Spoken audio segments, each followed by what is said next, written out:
daan sa kaligtasan. At sinabi ni Jesus, "Ako ang daan, ang katotohanan, at ang buhay."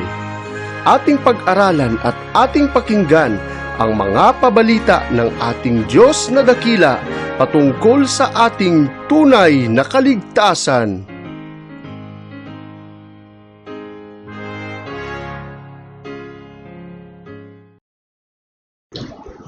Isa na naman po mapagpalang gabi sa lahat po na sumusubaybay at tumututok sa ating programa. Good evening po and happy Sabbath.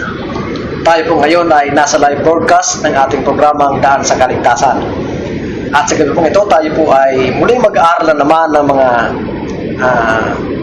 patutuo ng ating Panginoon na kung saan ito po ay kapakapakinabang sa ating pananampalataya. Kagabi po ay napag-aralan natin ang patungkol sa pagdating ng ating tagapagligtas na si Jesus, na kung saan ito po ay sinasabi sa Titos na mapalad na pag-asa. Subalit nakita po natin na hindi ito sa lahat ng tao magiging mapalad na pag-asa, sapagkat mayroon lamang partikular na mga tao na magiging mapalad na pag-asa ito. At sila po ay yung mga naghanda, yung mga namuhay na kaakibat sa kalooban ng ating Panginoon. At sa gabi pong ito, ating pag-aaralan ang mga karakteristik o karakter ng mga tao na sasalubong at magsasabi na ang pagdating ng kanilang tagapagligtas ay tunay na mapalad na pag-asa. Subalit bago po tayo pumalaot sa ating pag-aaral, sa muli po hingin natin ang tulong at gabay ng ating Panginoon. Tayo po ay sumandaling manalangin. Mahabagin po namin Diyos na makapangyarihan ka po sa lahat. Nariyan po kayo sa kadasan ng mga kalangitan. Sa oras mong ito, Panginoon, kami po ay lumalapit sa inyo upang kami po ay muli mag-aral. Inihiling po namin ang iyong patnubay. Bigyan kami ng katalinuhang makalangit, ng pagkaunawa, ng bukas na isipan, upang maintindihan namin at maunawaan ang aming pag-aaral ng Diyos. Kabayan po kami ng Banal na Espiritu at pagpalain kaming lubusan sa matamis na pangalan ni Jesus. Amen. Ang ating pong pag-aaral sa gabing ito ay nakasentro sa isang malaking katanungan na kung saan ito po ang katanungan na dapat itanong natin sa ating mga sarili. Ito po ang pamagat ng ating pag-aaral at ito po ang katanungan na who is able to stand? Sino ang makakatayo? Sapagkat kagabi ay nakita natin, napatunayan natin na ang pagdating ng ating tagapagligtas ay isang makapangyarihan at puno ng kaluwalhatian. Ano po? Na ang sabi ng pangitain ni Jeremiah, yung mga makasalanan at yung mga masama ay hindi sila makakatayo. Sapagkat sa kaluwalhatian ng ating Panginoon, silang lahat ay mapupugnaw sa apoy, sila ay masusunog. Kung kaya ang sabi ng talata kagabi ay walang pagtitipon, walang pagdalamhati, walang paglilibing, sapagkat silang lahat ay patay, mga kaibigan, mga kapatid. At para silang mga dumi ng mga hayop dito sa lupa. Subalit may mga tao na ang sabi doon ay sasalubong sila, at ang pagdating ng ating Panginoon ay tunay na magiging mapalad na pag-asa sa kanila po. Kaya ngayong gabi, sino itong mga taong ito na makakatayo? Sapagkat hindi lahat na tumitingin doon sa mapalad na pag-asa ay magiging mapalad nga, sapagkat marami ang mabibigo.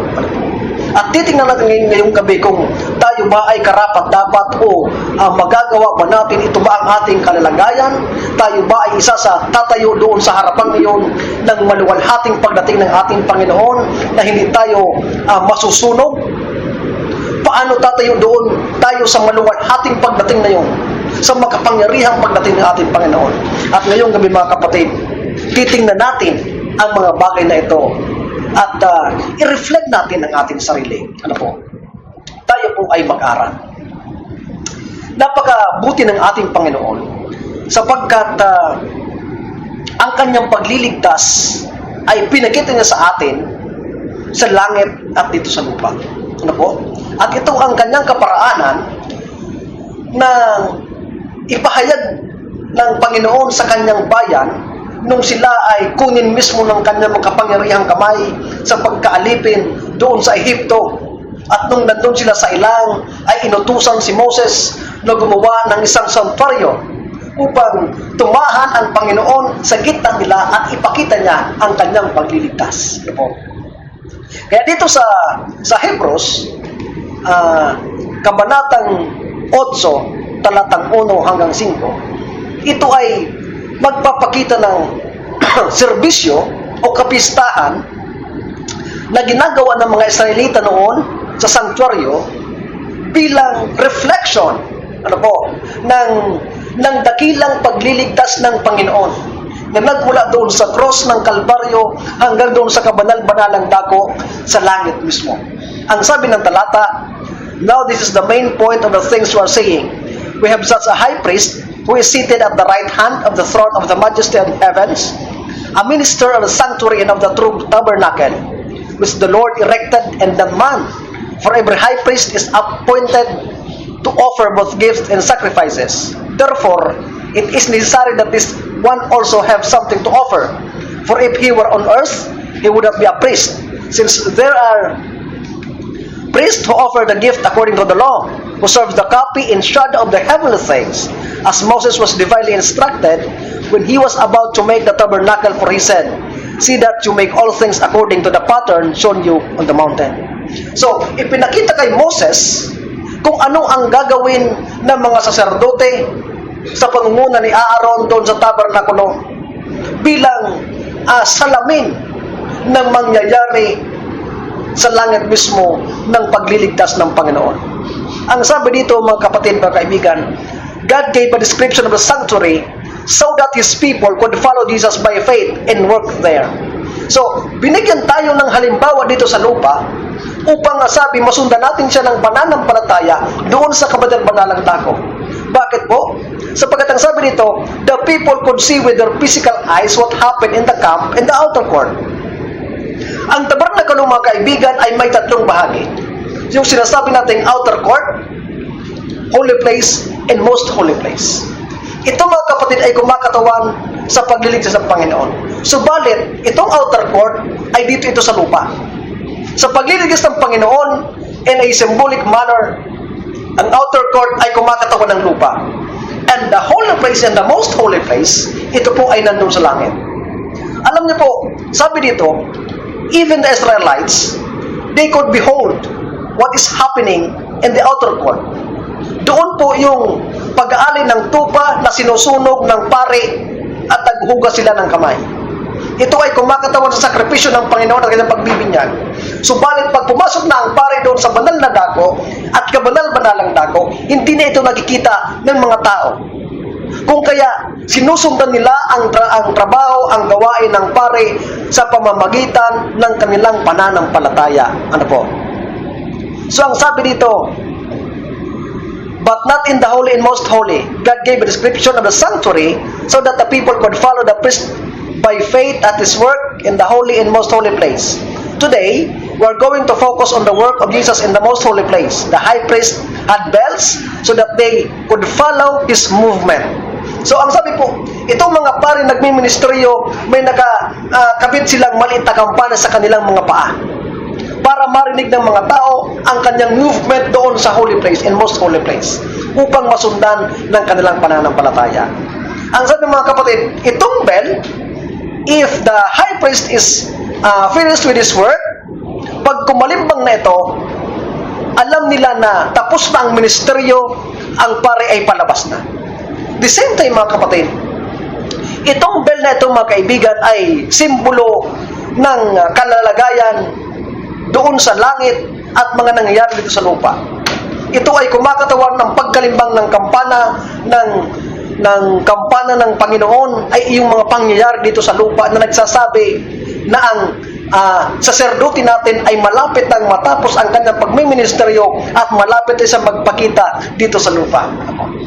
Subalit mga kaibigan, mga kapatid, sa pagkakataong ito, ang sabi nito, sometimes nakikita natin, I think, iniisip ko, that we have focused so much on what the high priest did in the most holy place, on that day of atonement, that we have forgotten what the people were supposed to do outside the sanctuary. Minsan tayo mga tao, we bring our attention to the ministration of the high priest in the most holy place, mga kaibigan, mga kapatid.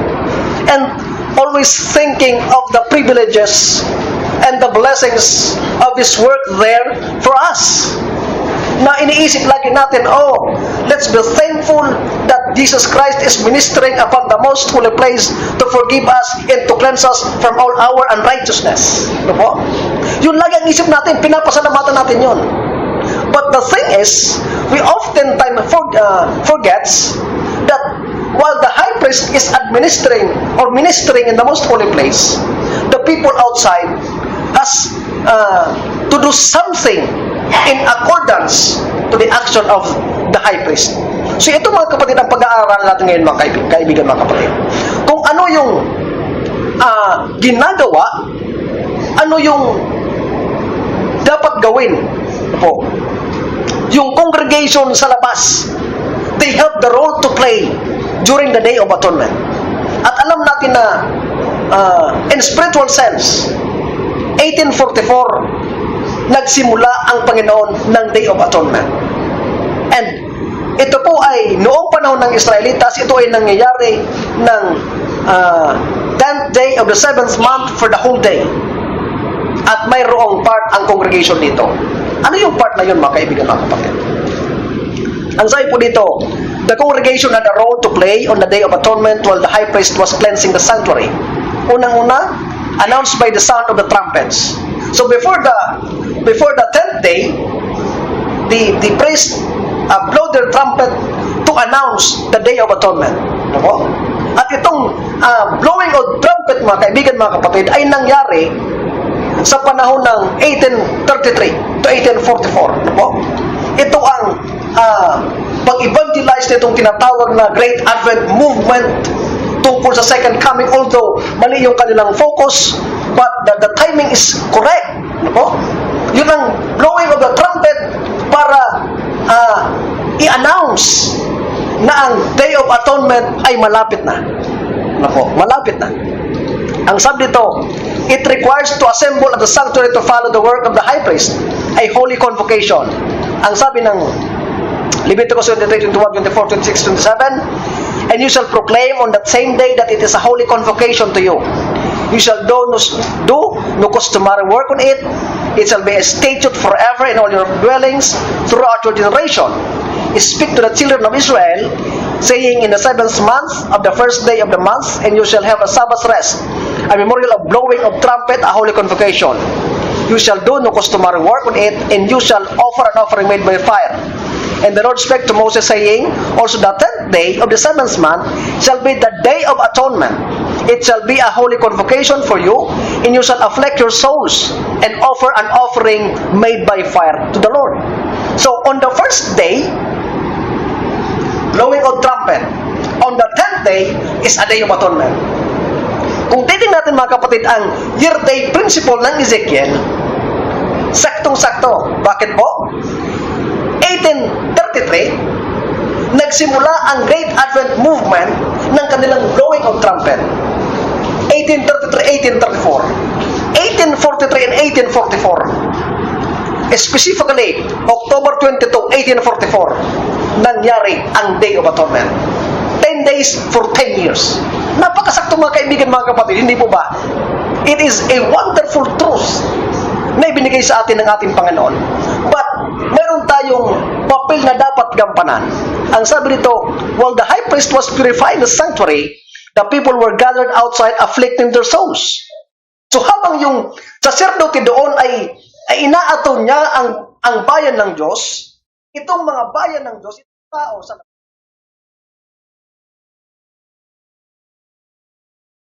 sabihin ng afflicting their souls, they are confessing and submitting to God.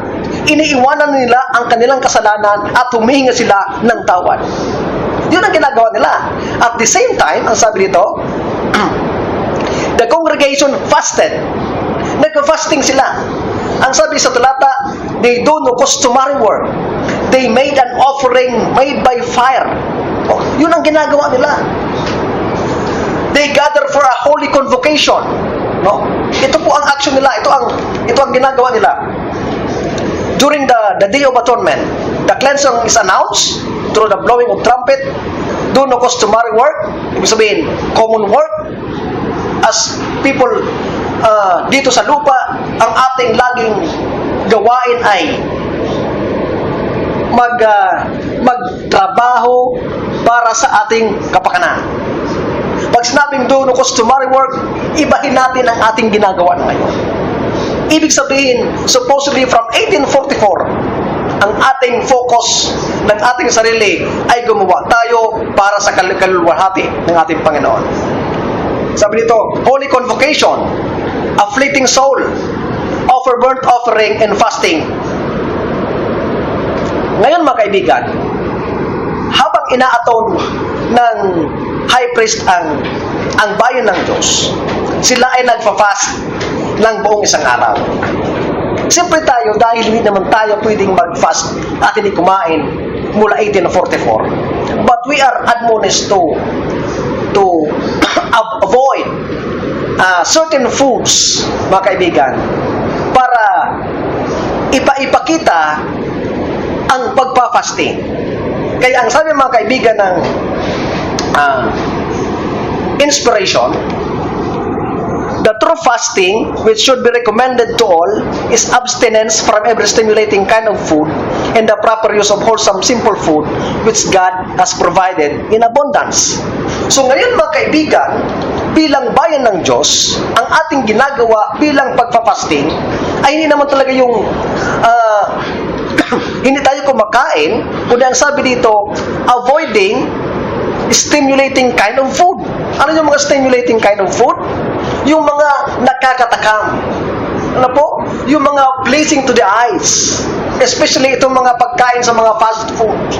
Makikita natin mga kapatid that even in the pictures, it's very attractive.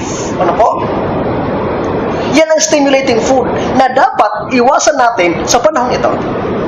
But in spiritual sense, mayroon pang fasting na tinuturo sa atin ng Panginoon. Ang sabi niya dito sa Isaiah 58:6 and 7, is this not the fast that I have chosen?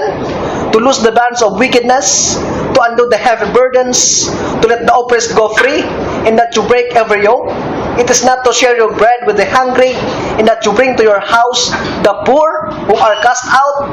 When you see the naked, that you cover him, and not hide yourself from own flesh. So ito po yung spiritual fasting na hinihingi sa atin ng Panginoon ngayong panahon. Ano daw po yun? Ito yung pagkalag ng mga natatalian ng kasalanan. Ibig sabihin, tayo na iniligtas ng Panginoon, dalhin din natin sa ibang tao ang pagliligtas nang sila din ay makalaya sa pagkakasala, sa tali ng kasalanan sa kanilang mga buhay.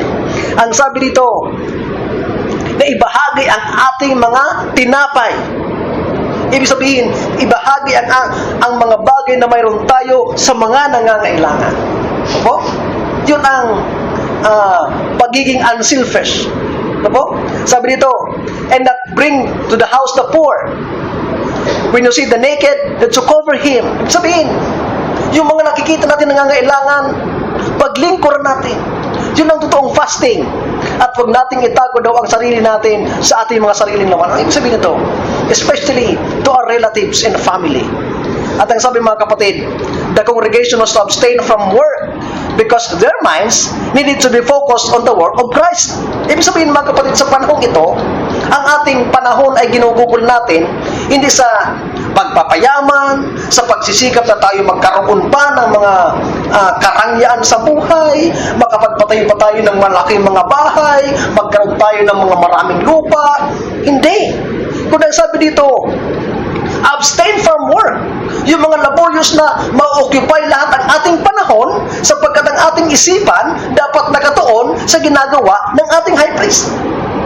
Yun po ang abstain from work. Ang sabi ito, explain that those who did not afflict their souls were to be cut off from the congregation and destroyed. Ang sabi ng Panginoon. Alam niyo po, ang nangyayari noon, ang sabi ng Panginoon, afflict your souls, magsisi kayo. Subalit, pag hindi nagsisi ang Israelitas, alam niyo po, sa panahon yun, marahil, ang Israelites ay nearly 2 million. Sapagkat nang umalis sila ng Egypt ay Ang bilang ng lalaki ay 600,000. Hindi kasama yung mga asawa nila, mga anak. Kaya marahil narli 2 million. Subalit pagkatapos na magministeryo ang high priest, matapos siyang iataw ng bayan ng Diyos, lumalabas siya sa outer court upang i-bless niya ang bayan ng Diyos. Subalit mga kaibigan, mga kapatid, sa dami ng tao, ipinapakita ng Diyos yung mga hindi nagsisi, hindi nag-fasting at nagtrabaho sila. At pag pinakita ng Panginoon, ang sabi dito, they will be cut off from the congregation. Pinapaalis sila. The same way mga kapatid, sa panahong ito, pag hindi tayo nag-afflict ng ating mga kaluluwa, hindi natin ipinagsulit sa Panginoon ang ating mga kasalanan, hindi tayo nagkaroon ng victory over sin, paglabas ng high priest natin sa second coming, we will be cut off from the congregation at hindi tayo i-bless niya at hindi tayo maliligtas. Kaya sabi mga kapatid, those who are alive when Jesus comes will need a special preparation to stand before a holy God. Their lives must be totally cleansed from sin. Those who live during the period of the judgment of the living will need to experience total victory over sin. Ito ang kailangan natin mga kaibigan, mga kapatid. Habang nag-a-atone pa ang ating Panginoon at nakikita natin na ito ay malapit ng matapos, ang ating ginagawa ay kailangan nating magkaroon ng pagtatagumpay sa kasalanan ngayon. Sapagkat pag siya ay lumabas ng outer court at hindi tayo nagtagumpay kahit sa maliit na kasalanan, we will be cut off from the congregation. Kaya kailangan natin ng thorough preparation. Kaya nga ang tanong kanina, who is able to stand? Bakit? Sapagkat yung coming out of the high priest to the outer court is the same ng pagdating ng Panginoon sa pangalawang pagkakataon. Sapagkat sabi ko nga kanina, yung outer court ng tabernacle ay kumakatawan sa lupa. Matapos mag-minister ang ating Panginoong Hesus doon sa langit, sa most holy place, pagkatapos ng atonement, lalabas siya dito sa lupa upang i-bless tayo. Subalit kagabi, nakita natin na ang kanyang pagbalik ay puno ng kaluwalhatian at hindi lahat makakatayo sa kanya. Kaya ang katanungan, sino ang makakatayo sa harapan niya? Kaya napaganda mga kaibigan, mga kapatid, na kailangan natin pag-aralan ito upang ito ay maisakabuhay natin at kung magkagayon, isa tayo sa makakatayo sa harapan ng high priest upang pagpalain tayo at kunin tayo. Ito ang preparation natin. Ang sabi ng Hebrews 12:14, 28 and 29, pursue peace with all people and holiness, without which no one will see the Lord. Magpursige daw tayo saan? Sa kapayapaan sa ating kapwa. Makipagpayapaan tayo, mga kaibigan, mga kapatid. Ibig sabihin, tanggalin na natin ang kapaitan sa ating kapwa, lalo't higit sa ating kapatid sa pananampalataya. Tanggalin natin ang yung alitan, yung pag-aaway, yung hindi pagkakaintindihan. Kailangan tayo makipagpayapaan sa lahat ng tao. Kapananampalataya ba natin o hindi? Kapananampalataya mo man o kapitbahay.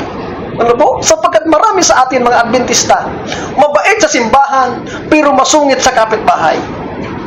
Ang sabi dito, ipursige mo na magkaroon ka ng kapayapaan sa bawat tao at kabanalan, sapagkat kung wala ito, sabi dito, no one will see the Lord. Hindi mo makikita ang ating Panginoon. Paano tayo magiging banal? Tandaan natin na ang Diyos lamang ang banal. At tayo ay magiging banal lamang kapag siya ay nanirahan sa ating mga buhay. Kaya ang sabi ng Revelation, ako ay kumakatok. Pag pinapasok natin siya sa ating mga buhay, tayo ay magiging banal. Ang sabi dito, looking carefully lest anyone fall short of the grace of God, lest any root of bitterness, kapaitan, spring up and cause trouble. Itong kapaitan kakausan ng pagkatalo-talo, and by this many become defiled. Pag tayo nakipag-away, tayo ay nayuyurakan ng dudumihan. Lest there be any fornicators or profane person like Esau, who for one morsel of food sold his birthright. Therefore, since we are receiving a kingdom which cannot be shaken, let us have grace by which we may serve God acceptably with reverence and godly fear, for our God is a consuming fire. Ito ang sinasabi natin kagabi. God is a consuming fire. Kapag hindi ka namuhay ng ganito, He will consume you. At ikaw ay mamamatay. And you cannot be able to stand. Po. At ang sabi ng Titus 2:11-14, pag-aralan natin kagabi, na to live soberly. Po? Denying ungodliness. Kaya, ang sabi ng Maranatha, page 249, from the Holy of Holies, there goes on the grand work of instruction. The angels of God are communicating to men. Ano ang kinukommunicate sa atin? The key question is this: what are they communicating to us? Christ officiates in the sanctuary. We do not follow Him into the sanctuary as we should. Christ and angels work in the hearts of children of men. The church above united with the church below is warring the good warfare upon the earth. There must be a purifying of the soul here upon the earth in harmony with Christ's cleansing of the sanctuary in heaven. Sa paglilinis ng Panginoon ng sanctuary sa langit, kailangan din nating linisin ang ating mga puso. Ano po? Ang sabi dito, hindi natin sinusundan ang ating Panginoon na dapat nating ginagawa. Kaya alam niyo po mga kaibigan, mga kapatid, hindi ko naman dinidisregard yung teaching natin about the cross. Ano po? Pero marami sa ating mga tagapagturo, sa cross pa rin nakatuon. No? Sa cross pa rin. Lipas na yun. That is over. Hindi natin dinidisregard. Pero Christ was once crucified on the cross. But now, He is in the most holy place. Kaya nga ang sabi ni Ellen White, it is the present truth that the flock needs today. Isimplify natin, ano ang present truth? Para sa akin, present truth is where the truth is present. Sabi ng Panginoon, I am the way, the truth, and the life. So, nasaan si Kristo ngayon? Nasa most holy place. So, yung most holy place doctrine, yun ang present truth at yan ang kailangan ng bayan niya ngayon. Ano po? Kaya ang sabi dito, hindi natin sa sinusundan ng dapat nating ginagawa.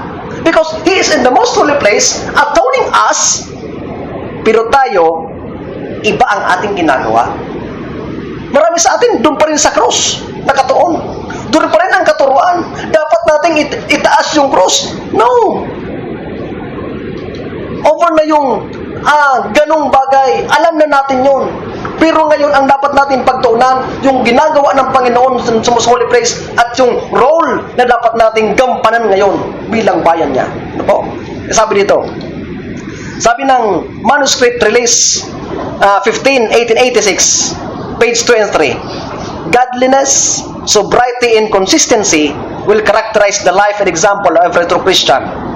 The work which Christ is doing in the sanctuary above will engage the thoughts and be the burden of the conversation, because by faith, He, the word He means His people, has entered into the sanctuary. Ano daw po? Dapat ang laman ng ating usapan ay yung ginagawa ng ating Panginoon doon sa kabanal-banalang langit. Hindi kung ano po mang bagay. Ano po? Wala na tayong magpanahon para makipagdebate dito sa mga iglesia ni Kristo. Dito sa mga dating daan na patunayan natin na ang ikapitong araw ay Sabado. Hindi na yan. Ano po? Maraming tagapagturo sa atin, maraming ministry sa atin kung ano-ano ang pinagtutunan ng pansin. Hindi ko naman po sila kinukundina at binabaliwala. Pero ang sabi dito, ang dapat laman ng ating pag-uusap ay yung ginagawa ng ating Panginoon doon sa kabanal-banalang dako. Para tayo ay mahanda doon. Ano po? Kung pag-usapan natin, debatihin natin itong mga dating daan na ang tunay na pagsamba ay Sabado. Paano tayo mahanda niyan? Ano po? How can we afflict our souls? How can we fast? Pagpara-usapan natin yan na mayroon tayong dapat gawin. Kaya ang sabi kanina, we are not following Christ in the most holy place as we should do. Ano po? We are spending our times barking the wrong tree. Ika nga mga kaibigan, mga kapatid. Ang sabi dito, He is on earth but his sympathies are in harmony with the work that Christ is doing in heaven. Christ is cleansing the sanctuary from the sins of the people. Excuse me. And it is the work of all who are laborers together with God to be cleansing the sanctuary of the souls from everything that is offensive to Him. So, habang nagkatrabaho doon ng ating saserdote, ano ang trabaho natin? Linisin ang ating kaluluwa mula sa mga bagay na laban sa Kanya.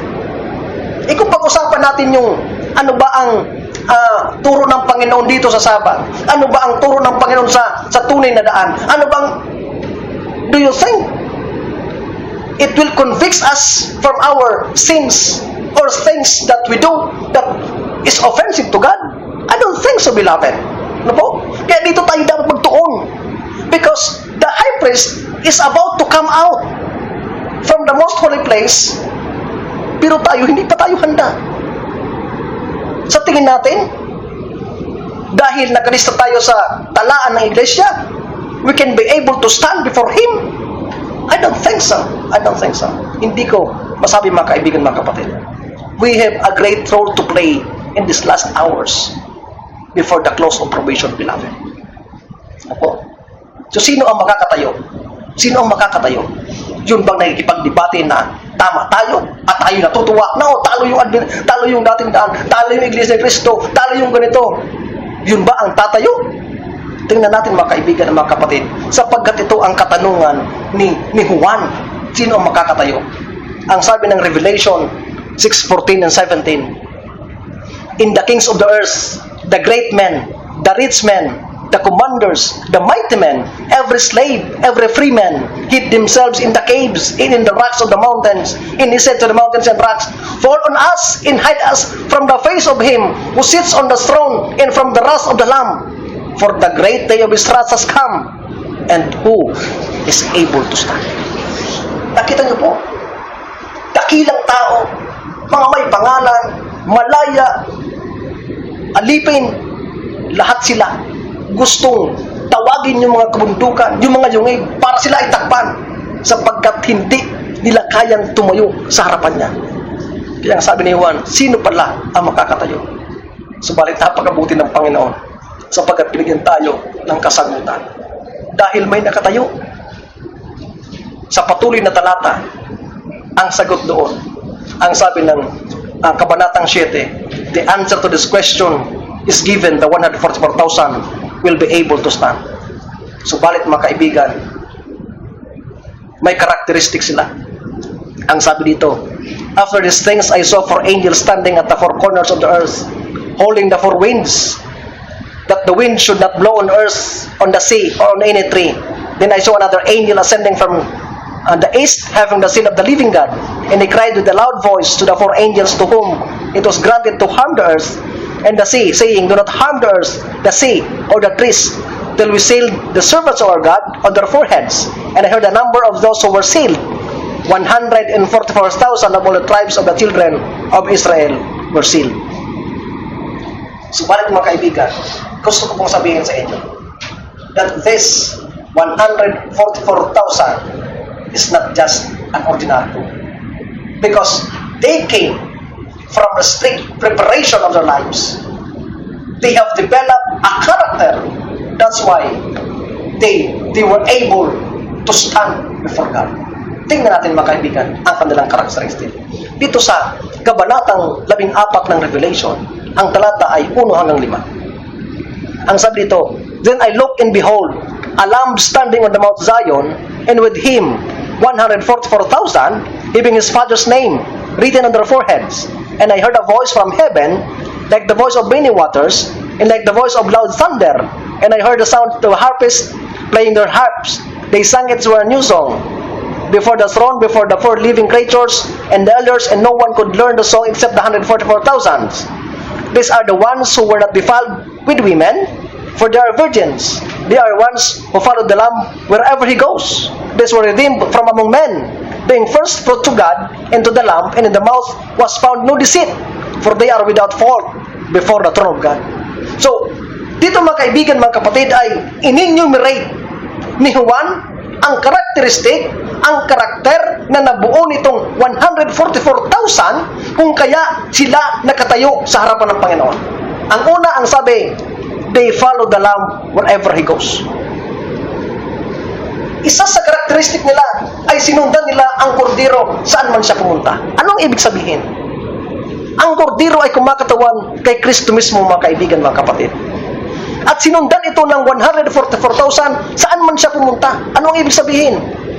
Nung bumaba sa lupa ang kordero, namuhay siya na may lubusang pagpapakumbaba. Dito sinundan ng 144,000 ang kordero.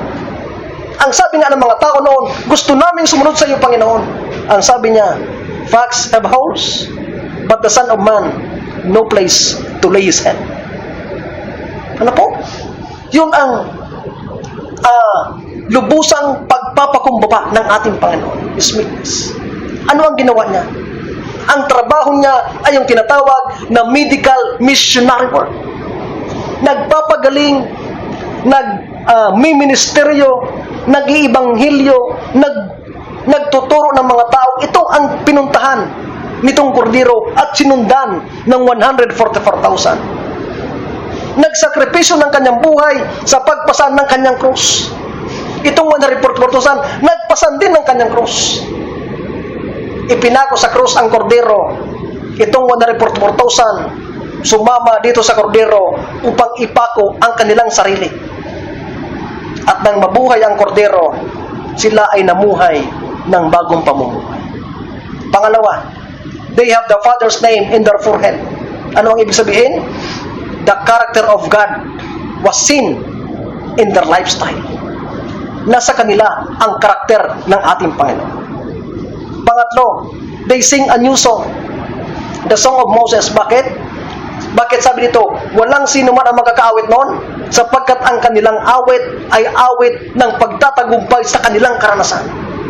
Sapagkat ang iba sa kanila ay pinersikyo. Ang iba sa kanila ay dumanas ng malaking kabagabagan. At yung awit nila ay awit ng pagtatagumpay. Sapagkat yung hindi nakaranas nito ay hindi nito makakasama. Kaya kung hindi ka naghirap, hindi ka nito makakasama. They were not defiled with women. Hindi ibig sabihin wala silang asawa. Pero hindi sila naapektuhan o nakontamina ng ibang iglesia ng kanilang katuruan. There was no deceit in their mouths. Hindi sila nasumpungan ng kadayaan sa kanilang mga bibig, ng kasinungalingan, ng double tongue, na pagdating sa simbahan, sa mga kapatid, tapat. Pero sa transaksyon, sa negosyo, may kadayaan. Ano po? Tapat sa kanilang pagkikwentuhan, pero sa ibang bagay, iba ang sinasabi. Hindi makita ang pagkakristyano.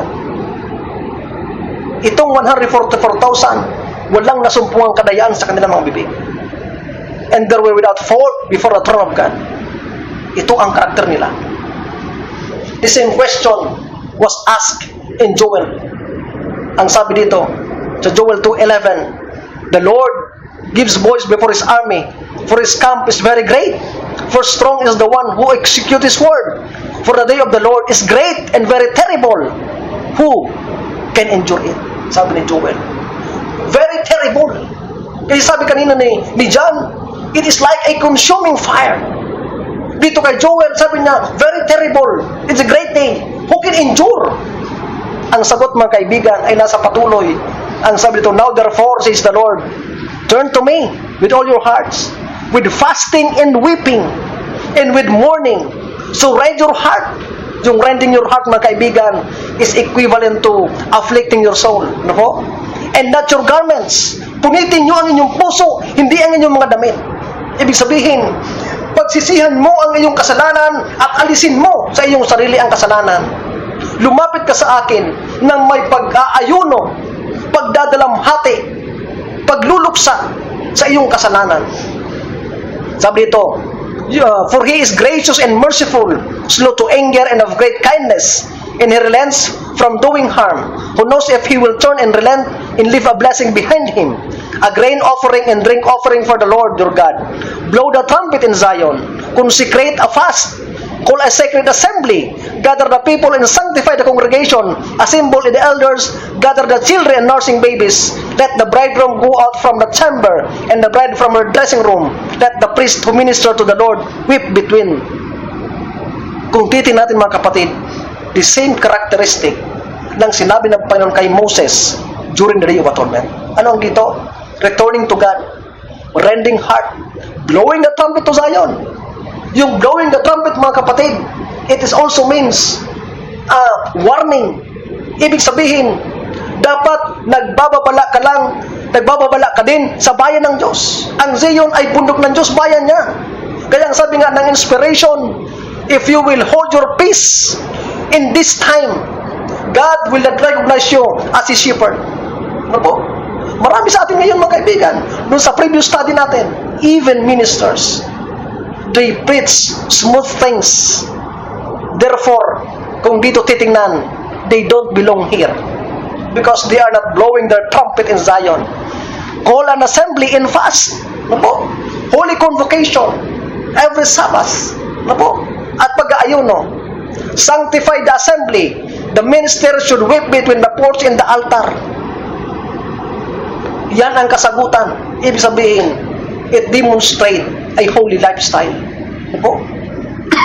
At sa Isaias, ganun din ang katanungan ng Isaias. Kung titingnan natin itong kabanata 33, ang sabi nito, the sinners in Zion are afraid. Fearfulness has this the hypocrites. Who among us shall dwell in the devouring fire? Who among us shall dwell with everlasting burnings? Sabi ni Isaias, sino sa atin na makakatagal dito sa apoy na parang naglalamon, dito sa walang humpay na kagilagilanis na pagdating ng Panginoon ng apoy na ito, sino ang makaka-endure? Subalit ang sabi ng talatang 15-16, sabi dyan, the answer is a holy lifestyle. Bakit? Ang sabi dyan, he who walks righteously, siya na lumalakad sa katuwiran, and speaks uprightly. Ang kanyang salita ay tapat. He who despises the gain of oppression, yung hindi, ito yung hindi nagpapasuhol, who gestures with his hands, refusing bribes, who stops his ears from hearing of bloodshed. Hindi tayo nakikinig ng mga bagay-bagay na tungkol sa away, no? Pero, and shuts his eyes from seeing evil. Mahirap dito mga kaibigan, kapatid. Kasama pa dito yung telenovela. Nako. Yung panonood natin ng mga boxing, ng mga UFC na yan. Nako. That is evilness. Sabi dito, shuts his eyes from seeing evil. Ito yung kasama na makakatayo doon. He will dwell on high places of defense. Will be the fortress of rock. Bread will be given him. His water will be sure. Ito yung makakatayo sa ating Panginoon. Ano po? At ito rin ang katanungan ni Haring David. Ano ang tanong niya? Dito po sa Salmos, Kabanata 15, ang sabi nito David, Lord, who may abide in your tabernacle or the sanctuary, who may dwell in your holy hill, Zion. Sino ang tatahan doon? Sino ang tatayo doon? Ang sabi dito mga kaibigan sa talatang 2 hanggang 5, he who walks uprightly. Katulad nung kanina, ano po? Katulad ng kay Isaiah, nang sabi doon, who walks righteously. Dito kay David, who walks uprightly and works righteousness. Gumagawa ng katuwiran ng Panginoon. Speaks the truth in his heart. Ibig sabihin, parang doon sa Revelation 7, that there is no deceit found in his mouth. Sabi dito, speaks truth. Ano po? He who does not backbite with his tongue, nor does evil to his neighbor, nor does he take up reproach against his friends. In whose eyes a vile person is despised, but he honors those who fear the Lord. He who swears to his own heart and does not things, that does break his promises. He who does not put out his money at usury. Mga kaibigan, gusto ko pong bigyan ng stress ngayon. Na po? Sapagkat itong who does not put out his money at usury, ito mga kapatid yung usong-usong ngayon na tinatawag nating networking. Yung mga scam na we are investing certain amount of money at gusto nating patubuan ng mas malaki. Usury ang tawag doon. Sabi dito ni Haring David, sino ang tatahan sa banal na bundok ng Panginoon? Sa sanctuaryo niya o kaya sa langit? Isa doon, yung mga hindi naglalagay ng kanilang pera sa mga bagay na ito. At ang sabi dyan, nor does he take a bribe against the innocent. He who does these things shall never be moved. Yung magawa nito, hindi magagalaw. Ibig sabihin, if you can never be moved, you will stand. Nako, if nothing can move you, you will be able to stand before God in His second coming. If you do this, beloved. Nako, ang sabi dito ng Psalms 24, who may ascend into the hill of the Lord, or who may stand in His holy place. Ang sabi ng verses 4 to 6, he who has clean hands and pure hearts, who has not lifted up his soul to an idol, nor sworn deceitfully. Idolatry. Sabi ko kanina mga kaibigan, alam niyo po ba na yung panonood ng boxing, UFC, even ang sikat-sikat na NBA games ay idolatry? Ano po? Marami sa atin. We overlook those things. Akala natin okay lang. Pero idolatry ni lamang ito pagsamba sa Diyos-Diyusan, katulad ng ibang relihiyon. But this trip pertains to things that take your time, that is supposedly spent para sa paglilingkod sa ating Panginoon. That is idolatry. That includes kayamanan, fame, position, or possession. Pero kasama dyan mga kaibigan, yung sports. Kaya mga minamahal, reflect natin ating sarili. Gusto nyo bang tumayo sa harapan ng Panginoon? May panahon pa para mag-afflict tayo ng ating souls. Ito ang dapat natin gawin. Ang sabi dito, he shall receive blessing from the Lord in righteousness from the God of his salvation. This is Jacob, the generation of those who seek Him, who seeks your face. Sabi ng Upward Look, page 344. Satan is constantly alluring away from faithfulness and thoroughness in the essential work of preparedness. So, inaaliw tayo ng Satanas, binabaling ating atensyon para hindi tayo magkapaganda sa mga bagay na ito. Ang sabi dyan, for the great event that will try every man's soul, the work in the heavenly sanctuary is going forward. Jesus is cleansing the sanctuary. The work on earth corresponds with the work in heaven.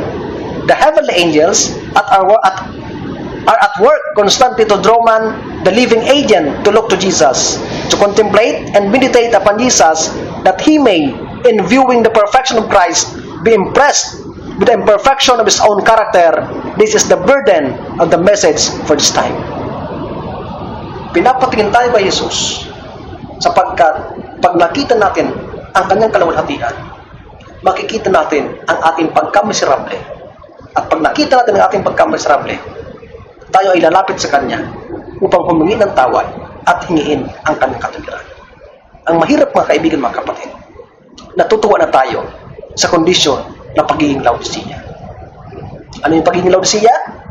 Kontento tayo sa ating kalagayan na parang wala tayong pangangailangan. Yun ang masaklap na kalagayan natin. Dahil ang sabi doon, tayo ay bulag at hubad, pero di natin nakikita. Tayo ay miserable, pero di natin nakikita. Tinitingnan kasi natin ang ating sarili, kinukumpara natin sa ating kapwa. At lagi tayong parang Pariseo, na yung tinatawag na holier than thou attitude. Ay, mabuti ako dyan, sapagkat ako, masipag ako magsimba. Ay, mabuti ako dyan, sapagkat ako, tapat ako sa ikapo. Ay, mabuti ako dyan, sapagkat ganito ako. Ay, mabuti ako dyan. We are comparing ourselves to others. Pero mga kaibigan, mga kapatid, ang sabi dito, pag kinumpara natin ang ating sarili sa kaluwalhatian at katuwiran ng ating Panginoon, makikita natin ang ating tunay na kalalagayan. Tayo pala ay miserable at kailangan natin ng Kanyang biyaya at ng Kanyang pagligtas. Ang sabi dito, this is the burden of the message for this time. Ito ito dapat ang dala, ang bigat ng mensahe para sa panahon ito. Bakit? Bakit kailangan nating gawin ang mga bagay ito? Sapagkat ang sabi ng Maranatha, page 240, not one of us will ever receive the seal of God while our characters have one spot or stain upon them. It is left with us to remedy the defects in our character, to cleanse the soul temple of every defilement. Then the latter rain will fall upon us as the early rain fell upon the disciples. Bakit daw po? Sapagkat hindi tayo tatagad hanggat may isa pang bahid ng kasalanan ang ating mga pag-uugali. At iniwanan sa atin ang pagremedyo ng mga depektong yan sa paghingi natin ng kapangyarihan sa ating Panginoon. Katulad ni Jesus, hindi niya ginamit ang kanyang pagka-Diyos, bagkus nagtiwala siya sa tulong ng banal na Espiritu, isinuko niya ang kanyang sarili at siya ay nagtagumpay sa kasalanan. In the same way, in the same manner, kung tayo ay susuko sa Panginoon, hingin natin ang kapangyarihan ng banal na Espiritu na tumaan sa atin, tayo ay magkakaroon ng pagtatagumpay sa kasalanan. At tayo ay mahana sa pagtatatag. At ang sabi dito, tayo ay huhulugan ng huling ulan, katulad ng paghulog ng unang ulan sa mga lagan. Ang sabi ng Great Controversy, all who have too repented of sin and by faith claim the blood of Christ as their atoning sacrifice have had pardon entered against their names in the book of heaven. Ibig sabihin mga kapatid, pangalan mo, itong kasalanan mo. Pero pag nagsisi ka at tinarakuran mo, kasabay no, lalagyan ng Panginoon, pardon, o ikaw ay pinatawad. And upon the refreshing, God will blot it out. God will blot it out. Buburahin ng Panginoon. Ang sabi dito mga kaibigan sa patuloy, become partakers of the righteousness of Christ, and their character are found to be in harmony with the law of God. Their sins will be blotted out, and they themselves will be accounted worthy of eternal life. The Lord declares by the prophet Isaiah, I, even I, am he that blotted out the transgression for my own sake, and will not remember thy sins. Ito ang magandang pangako mga kaibigan ng ating Panginoon. Ano po? Na pag tayo ay gumawa, kasabay niya.